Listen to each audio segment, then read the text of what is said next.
Olá, que a graça e a paz do Senhor sejam sobre a sua vida.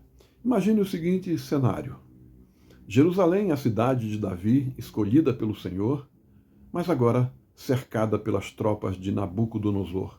O som dos cavalos, o peso das muralhas, o medo do povo. No trono, um jovem rei, Joaquim, também chamado Jeconias ou Conias, apenas 18 anos de idade, apenas 3 meses e 10 dias de reinado.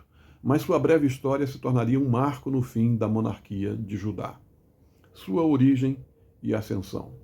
Joaquim era neto do piedoso rei Josias, que restaurou a lei do Senhor em Judá. Mas também era filho de Jeoaquim, um rei ímpio que desprezou a palavra de Deus e se rebelou contra a Babilônia.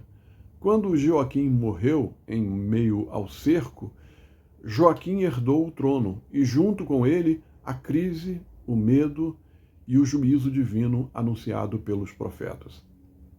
O breve reinado.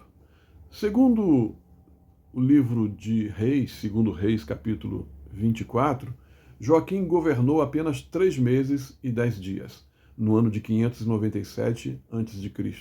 Cercado pela Babilônia, sem forças para resistir, ele se entregou. Junto com sua mãe, seus príncipes e oficiais, rendeu-se ao rei Nabucodonosor.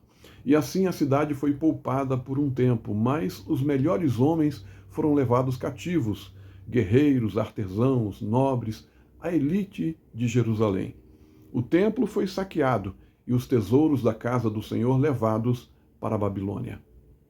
O juízo profético.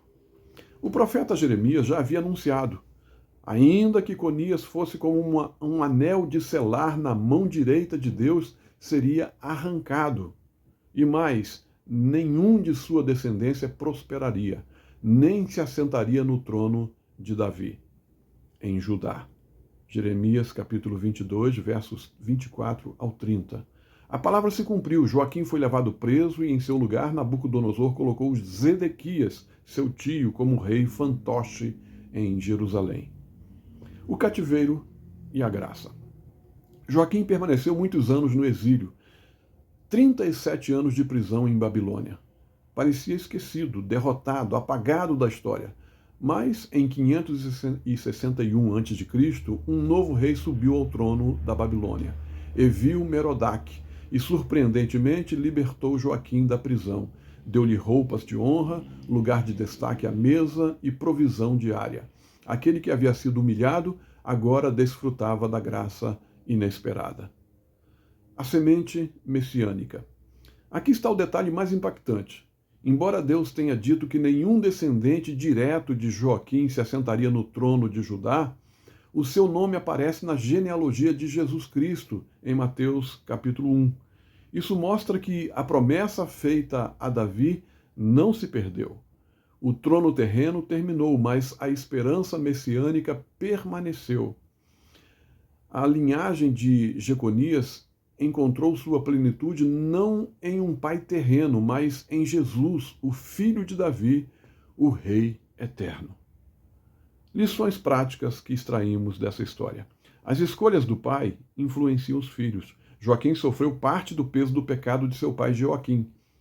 Nossas atitudes podem abrir portas de bênçãos ou de juízo para a nossa descendência. A vida e o poder humano são breves. 3 meses e 10 dias resumem um reinado. Não confie em cargos e títulos ou em riquezas, mas confie apenas em Deus. Mesmo no juízo, há graça. Joaquim foi libertado e restaurado à mesa de um rei pagão.